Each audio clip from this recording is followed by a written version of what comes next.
Olá, boa tarde, muito boa tarde a todos. Sejam muito bem-vindos a mais um podcast do IGD Educacional. Sou a professora Luciana Lara, estamos aqui com o Dr. Marcelo, com o Dr. Leonardo, participando do 6º Congresso Nacional de Direito Agrário, nessa agradável tarde de sexta-feira. Faz um pouquinho de calor, né, Dr. Marcelo? Um pouco muito. Mas estamos aqui para poder comentar, tratar um pouco dos temas que estão sendo debatidos aqui no Congresso e, em especial, com a fala logo mais no painel sobre o direito tributário e os principais impactos aqui para o agronegócio. O Dr. Marcelo é um dos palestrantes. O Dr. Leonardo já teve a oportunidade, né, de ter a fala aqui no evento. Então, vamos trazer algumas questões que envolvem aqui o agronegócio, perspectiva econômica, perspectiva social, ambiental, que também é um pouco da minha área de atuação. Não posso deixar de puxar a sardinha, né, também aqui para o meu lado. Então, vai ser aqui um bate-papo leve, descontraído, em que pese a temática ser um pouco séria, né, mas está bastante em voga aqui. É a questão que envolve essa reforma tributária. E começa aqui, né, com os questionamentos para o Dr. Marcelo. Ele comentou aqui conosco que veio de São Paulo. Seja muito bem-vindo a Goiânia. Almoçou piqui, Dr. Marcelo? Almocei por aqui, foi ótimo. Ah, coisa boa. Então, já avançando aqui na nossa fala, questiona o doutor qual que vai ser o tema, né, abordado logo mais no painel da reforma tributária, para ficar aqui o conteúdo, né, difundido aqui para todos que acompanham o IGD Educacional. Doutor Marcelo. Bom, boa tarde. Dizer que é uma alegria estar aqui na companhia da doutora Luciana, doutor Leonardo. Uma realização, um congresso impressionante, a grandiosidade do evento. A organização está de parabéns e é uma oportunidade muito rica de troca de conhecimentos e também de encontrar amigos, alunos, pessoas da área. É uma oportunidade anual que a gente faz questão de comparecer. Eu vou falar hoje da reforma tributária, que é um tema importante, atual. Talvez seja o projeto legislativo em curso mais importante atualmente e que vai mudar muito a vida do produtor rural e de todos os brasileiros. A ideia é fazer uma abordagem inicialmente geral, para que possa contextualizar o tema e depois entrar no regime específico do agronegócio. Quais foram as alterações especificamente para o produtor rural, seja ele pessoa física ou pessoa jurídica? São muitas e a gente vai tentar trazer um pouco de uma discussão que tem que ser cada vez mais frequente. Acho que a gente está só no início de um debate que ele deve ocorrer durante os próximos anos e dominar a seara tributária aí, dado o tamanho da transformação que essa reforma traz. Com certeza, doutor Leonardo, tem algum ponto? Doutor Leonardo que tratou, né, sobre perspectiva aqui de planejamento sucessório. Doutor Leonardo que é de Jataí, a cidade aqui, né, muito próxima, muito voltada aqui para o agronegócios também em Goiás. Qual foi o ponto, né, abordado aqui na sua fala, no UBAL Talks, né, congregando aqui com essa perspectiva da reforma tributária, doutor Leonardo? Bom, primeiramente, boa tarde, Luciana, professora Luciana, professor Marcelo. Uma satisfação muito grande estar aqui. Reitero, né, parabenizando aí todos os organizadores do 6º Congresso Nacional de Direito Agrário da UBAL, que se tornou uma referência em nível nacional com grandes nomes. E aqui, professora Luciana, eu tenho a grata satisfação de estar ao lado de uma de minhas referências, que é o professor Marcelo. Quando a gente fala de tributação no agronegócio, esse cara aqui, professor, desculpa a liberdade, né? Mas com certeza é uma das minhas referências, é uma pessoa que eu acompanho, fui aluno em vários cursos de extensão, então me sinto muito feliz e com uma responsabilidade muito grande, né? Com medo de falar aqui alguma bobeira por estar ao lado dele. Mas enfim, tive a grata satisfação também de participar aqui da UBAL Talks. Falamos sobre planejamento sucessório dentro da porteira, que envolve, uma temática que está muito em voga, né, que vem chamando a atenção do fisco, do Estado, que a gente acompanha alguns planejamentos sucessórios abusivos, né, algumas tentativas aí de otimizar a carga tributária, e que isso chama a atenção do fisco, tanto assim que a gente fala de reforma tributária, né, professor? Que é a reforma tributária sobre o consumo, ICMS, PIS, COFINS, ISS, E aí um dos projetos de regulamentação da reforma tributária, que é o PL 108, tem dispositivos que interferem diretamente no ITCMD, que é o imposto que incide sobre o patrimônio, ou seja, que teoricamente não seria o objetivo da reforma. Mas enfim, então a gente falou um pouco sobre isso, foi bastante bacana e espero aí que a gente possa falar mais um pouco. Obrigada, doutor Leonardo. Eu, apesar de não atuar diretamente com direito tributário, eu convivo muito próximo da minha realidade com essa área, com essa matéria, mas de uma pessoa que está do outro lado do balcão, por assim dizer. Meu irmão, atualmente, ele é procurador da Fazenda Nacional, doutor Saulo Paulo de Tarso, atual subprocurador da Fazenda aqui em Goiás. Então, eu tenho uma perspectiva, né, do outro lado daqueles, né, que estão ali arrecadando os tributos, né, toda essa perspectiva pela visão do Estado. Mas eu acho que a gente pode encaminhar, né, direcionar aqui a nossa fala com uma perspectiva para aquele, né, que são nossos clientes, que são os produtores rurais, aqueles que estão no dia a dia, que estão em campo, que estão lidando diretamente com essa matéria. E eu pergunto para tanto o doutor Marcelo quanto para o doutor Leonardo sobre os impactos diretos dessa reforma tributária para o produtor rural. Vai ter esse impacto, de que forma que ele se dará, conforme esse projeto que está tramitando no Congresso Nacional. Doutor Marcelo. Bom, Luciana, quero aproveitar a oportunidade só para agradecer a gentis palavra do Leonardo. O Leonardo é um prodígio, acabou de lançar um livro sobre o Fundeinfra. Espero que defenderá a inconstitucionalidade do fundo. Com certeza. Mas que eu vou ter a satisfação de ler. Mas, Luciana, a minha visão sobre a reforma tributária, especificamente no agro, é uma visão crítica, no sentido de que o setor atenuou os danos. Mas, sob perspectiva específica, não acho que o agronegócio será beneficiado dessa reforma, muito pelo contrário.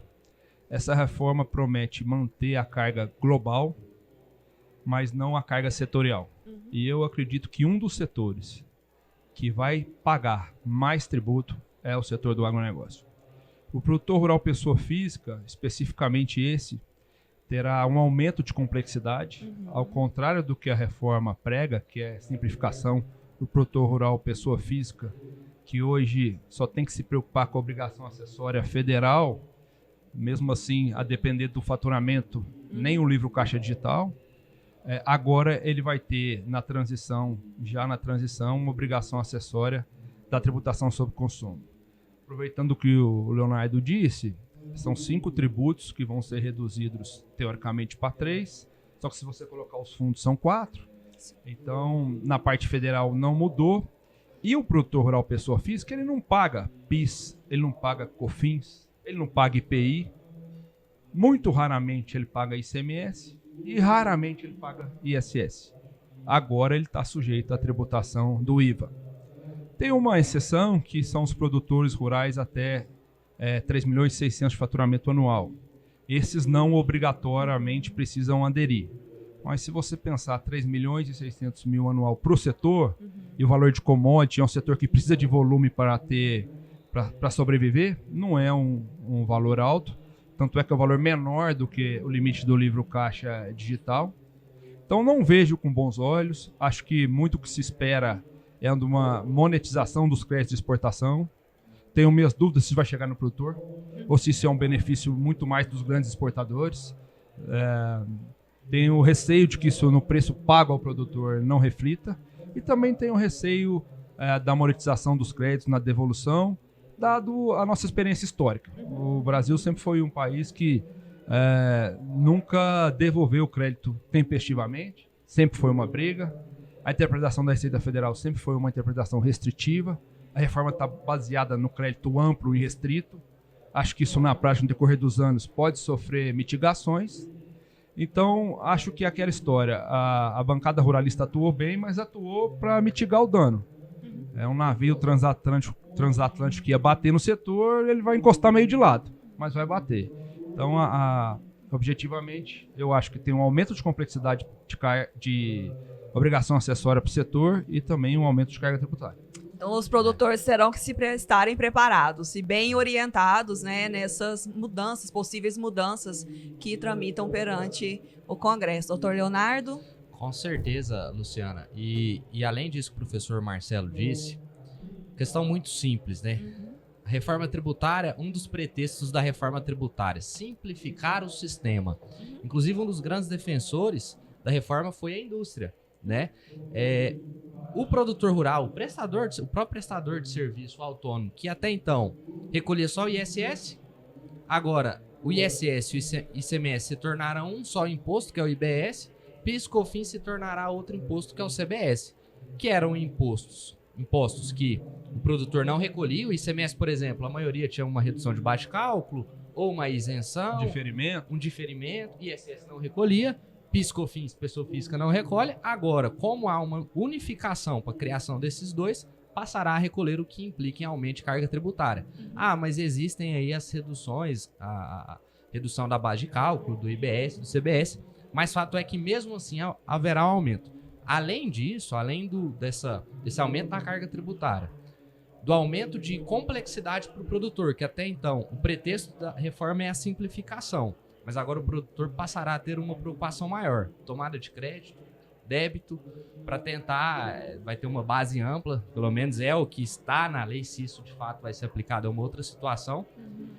E o IBS e o ICBS, por exemplo, vai incidir sobre o contrato de arrendamento. Então, além de toda essa carga tributária, o arrendamento rural, que o produtor, por vezes... Alienação, perfeito. Que e assim, abre um parênteses. A gente está falando de uma tributação sobre o consumo. Tributação sobre o patrimônio continua da mesma forma. ITBI, ITR, tributação sobre a renda continua da mesma forma. Ganho de capital.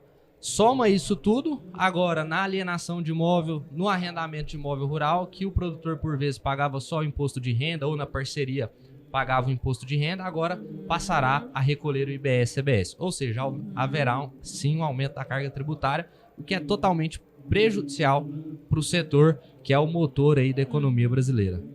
Com certeza vai demandar muito trabalho para os doutores que lidam diretamente, né, com o segmento e com também o direito tributário. A exemplo, né, que nós tivemos aqui em Goiás, no passado até recente, né, a questão que envolveu a taxa do agro. Bastante polêmica, né, chegou até o STF e aí tinha segmentos e entendimentos divergentes, mas os doutores vislumbram algum possível questionamento para o segmento em específico do agronegócio, do produtor rural, dessa reforma? Luciana, eu acho que muitos temas serão questionados Sim. no decorrer da implementação da reforma. E acho que boa parte da comunidade jurídica, até dos produtores, por não estarem ainda sentindo na prática o efeito, ainda não se colocaram na posição de discutir. Isso é natural, isso acontece toda vez que tem uma mudança tributária. No decorrer da implementação é que surgem os principais litígios. Mas um outro dos pilares da reforma era justamente diminuir o contencioso. Acho que isso não vai acontecer, especialmente no primeiro momento, porque teremos que lidar com dois sistemas, jurisprudência sobre um novo sistema que não dá norte, ainda não tem jurisprudência sobre isso, intersecção dos sistemas, como isso vai se dar, e uma realidade totalmente nova. Até eu costumo brincar que a gente não se trata de uma reforma. A gente jogou fora o sistema antigo e adotou um novo. Então, de reforma é um atenuante, um eufemismo para o nome. Então, acho que a gente vai ter muita discussão. E sobre essa questão da taxa do agro, o Leonardo é o especialista, vou passar a palavra para ele, mas eu, inclusive, fui um dos advogados que patrocinou no STF a inconstitucionalidade do Fundeinfra. E eu gosto muito de lembrar que o Fundeinfra não foi declarado constitucional. O que aconteceu é que o Supremo vem tentando não julgar essa matéria. E o Supremo vem fazendo perdão da expressão, um malabarismo constante para não entrar no mérito. E essa questão do Fundeinfra, ela pode ainda ser atacada, só que serão ações individuais, não mais ações coletivas, ações com controle de constitucionalidade no Supremo Federal. Mas o que tem de novo é que a reforma acabou trazendo um artigo específico sobre esses fundos estaduais, um artigo totalmente contra o espírito da reforma, porque é uma tributação na origem, sendo que a reforma passa a tributar no destino. É uma tributação para alguns estados, não para outros, então falta de isonomia. Até 2043, quer dizer, um prazo totalmente desconexo com a reforma e que traz disfunção entre os entes federados. Então, e ainda fala sobre produtos semi-elaborados, quer dizer, primários semi-elaborados, uma discussão que a gente já tem há muitos anos na jurisprudência. Então, acho que essa discussão Não há, na minha opinião, uma constitucionalidade, porque não existe no Brasil constitucionalidade superveniente, é inconstitucionalidade. Outros temas que eu acho que não foram resolvidos e se perde uma grande oportunidade é a questão da cesta básica e dos insumos, porque volta-se a aplicar tabelas de INCM, que é uma discussão de contencioso no Brasil enorme. Poderia ter resolvido isso, adotar conceitos, mas não, volta-se a NCM, que é uma discussão enorme, muito ruim para o país, porque você tem que ficar vendo se o produto tem X ou YZ para entrar naquele NCM. Então, não acho que terminou o contencioso, pelo contrário. Acho que a gente vai ter, aí, num primeiro momento, bastante aumento de discussão tributária sobre esse assunto. Só complementando o que o professor Marcelo disse, a questão dos fundos estaduais, né? A reforma tributária, através da inclusão de um dispositivo, né? A gente não sabe como funcionou isso nos bastidores, mas foi incluso lá um dispositivo que autoriza os estados a criarem fundos similares, né? Primeiro ponto é o princípio da igualdade, né? Os outros estados que não têm, eles não terão esse direito. E aí eu me pergunto, constitucionalizar o inconstitucional? O STF vem em uma dessas ações coletivas e diz, a reforma tributária autorizou, tá tudo certo. Mas autorizou perda de objeto, desculpa. Ele não julgou se constitucionalizou ou não. Justamente. Só que aí eu me pergunto, qual foi assim, a intenção do STF de não atacar o mérito? Seria não chamar a atenção? Seria, enfim, se vem e fala, não, de fato é inconstitucional, aí tem uma premissa que o judiciário por vezes leva. O tributo ele é criado de forma inconstitucional e ele é cobrado por vários anos. Ele é inconstitucional, demora 10, 15, 20 anos, chega no STF, não, de fato é inconstitucional. Porém, só daqui para frente, modula os efeitos, porque senão quebra o Estado, né? Mas o contribuinte pode recolher, ou melhor, pode ter passado aí por um período, mesmo que recolhendo de forma indevida. Tem até um caso específico, não me lembro qual, agora, mas de duas empresas. Isso é o que mais acontece, né? A empresa ou o contribuinte, ele entra na justiça, consegue uma decisão para suspender o pagamento daquele tributo porque é inconstitucional. Outra empresa ou outro contribuinte, na mesma situação de fato, propõe a mesma ação, só que cai num magistrado diferente, o magistrado entende que é devido, né? E a segurança jurídica? ITBI, integralização de imóvel para PJ. Inclusive teve uma decisão recente agora, né? Semana passada, não, essa semana, inclusive acho que foi enfim, isso demonstra como o nosso sistema ele é complexo, que a reforma tributária ela não vai acabar com o contencioso. Aqui, professor, eu não sei qual que é a sua opinião, mas assim, eu acredito que a reforma ela era devida a algumas mudanças, mas essa mudança, da forma que foi e da forma com que faça aumentar a carga tributária, é o que a gente vai, ou a gente fica reflexivo. Será que era o caminho certo? Aí esses dias, até conversando com uma outra pessoa, ela falou, a gente tem que trabalhar com o ideal. Não com ou melhor, nós temos que trabalhar com o possível, não com o ideal. Mas será que esse possível de fato é o melhor, né? Então são pontos que a gente só vai confirmar nos próximos meses e anos, né, nas situações, quando sentir de fato no bolso. A partir de 2026 já começa essa cobrança do IBS, do CBS, e é aí que a gente vai ter as situações e poder discutir e entender melhor qual será o real impacto. Bacana, muito bom. E eventos como esse aqui, né, que estamos recebendo em Goiânia, Goiás, que é o celeiro do agronegócios, esse 6º Congresso de Direito Agrário realizado pela UBAL, com sede aqui na Associação da Magistratura, eventos como esse propiciam esses debates tão profícuos. E para que nós possamos também, né, curtir aqui um pouco, ouvir também as demais palestras, acho que a gente pode já encaminhar aqui para as orientações finais aqui do nosso podcast, já agradecendo a disponibilidade dos doutores. Para mim foi uma alegria muito grande estar aqui com vocês, mas que orientações práticas, direcionadas, vocês deixariam aqui para os produtores e orientações também no sentido de, para eles já se prepararem para essas eventuais mudanças aqui da reforma tributária em específico. Luciana, puxando aqui um tema que o Leonardo colocou e me permite falar. Sim, claro. A questão da reforma é fato dado, então não adianta também a gente ficar olhando o passado. Mas, para dizer que só haveriam críticas, eu concordo com o Leonardo quando ele disse que a mudança talvez não precisasse ser tão abrupta. O professor Heleno, o professor Scarpa defenderam isso. Era muito possível uma reforma infraconstitucional que resolveria boa parte dos problemas do Brasil. Contencioso centrado em dois macro temas em grande volume, que é o ICMS e os seus efeitos e os créditos.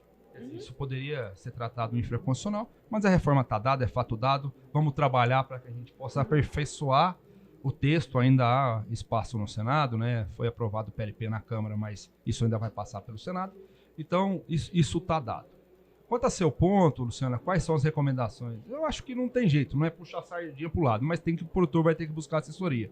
O Leonardo falou de um ponto extremamente interessante aqui no Congresso, que é o planejamento sucessório. É hora de fazer. É inevitável um aumento de carga aí do planejamento sucessório. Esse já está dado, porque já está aprovado que as alíquotas obrigatoriamente passaram a ser progressivas, valor de mercado, inventário você não mais vai poder escolher o estado, local do domicílio da pessoa que faleceu. Então você tem uma série de questões aí que vão implicar em aumento de carga. Então acho que esse é um primeiro momento. O segundo momento é uma revisão tributária. Tem muitas questões que vão mudar. Por exemplo, eu acho que aproximou muito pessoa física de pessoa jurídica, porque agora ambos são contribuintes, independentemente se física ou jurídica do consumo. Então esse é um momento que talvez seja o caso de olhar se vale a pena continuar operando na física e adotar algumas vantagens que tem na jurídica, como governança e outros pontos mais. Então o momento é de rever, de respirar fundo, de fazer projeções e entender o que está por vir. A gente já consegue ter uma noção muito próxima do que encontrará na realidade. Então é possível hoje se ter projeções e se adotar melhores caminhos. Qual produto que eu vou comprar que vai dar crédito, qual que não vai dar crédito, o foco é crédito. Isso vai ser muito importante daqui para frente. Por fim, quero agradecer muito o convite do IGD, foi uma satisfação, do UBAL, parabenizar pelo evento, importantíssimo, e uma alegria estar com vocês aqui nessa tarde. Marcelo, além, assim, acho que você tocou num ponto muito interessante. A reforma, ela aconteceu, né? Estamos na fase de regulamentação.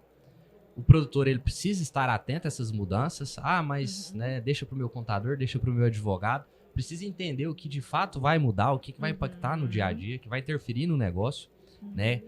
O mercado, ele exige cada vez mais a profissionalização. A legislação, ela exige cada vez mais a profissionalização do setor. E acredito eu, mais do que nunca, o momento de, pelo menos, entender o que seria o planejamento sucessório. Né? A reforma, que a gente está falando sobre reforma sobre o consumo, e um dos projetos de regulamentação tem lá dispositivos que interferem na tributação sobre o patrimônio, no ITCMD, que vai aumentar, sim, a carga tributária para fins de planejamento sucessório, para fins de sucessão, doação, enfim. Hoje eu sempre falo, olha, aqui no estado de Goiás, por exemplo, já é 8% a alíquota máxima. São Paulo ainda é 4%, né? 4%. Agora tem a progressividade prevista expressamente na Constituição. Mas 8% sobre um patrimônio é muita coisa. E ainda mais, desculpa, ainda mais o produtor que está sempre com problema de liquidez frente ao valor do patrimônio. Com certeza, com certeza. E ainda a gente escuta algumas entrevistas, como por exemplo, o nosso ministro da Fazenda deu uma entrevista e falou que o imposto sobre herança no Brasil é muito baixo.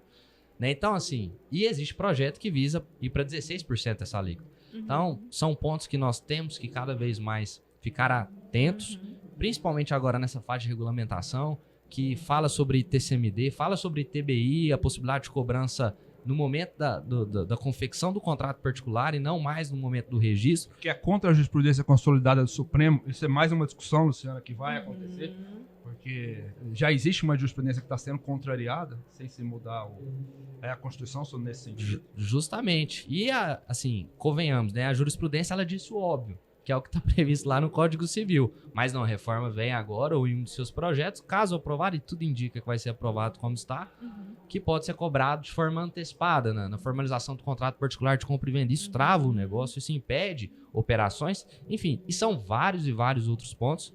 O momento é de reflexão, de entendermos, e quem sabe nessas regulamentações termos os nossos representantes apresentar isso, e quem sabe tentar modificar alguma coisa, porque depois que for aprovado, infelizmente, fica mais difícil. Resta ao contencioso, ao judiciário, e a gente sabe bem como funciona.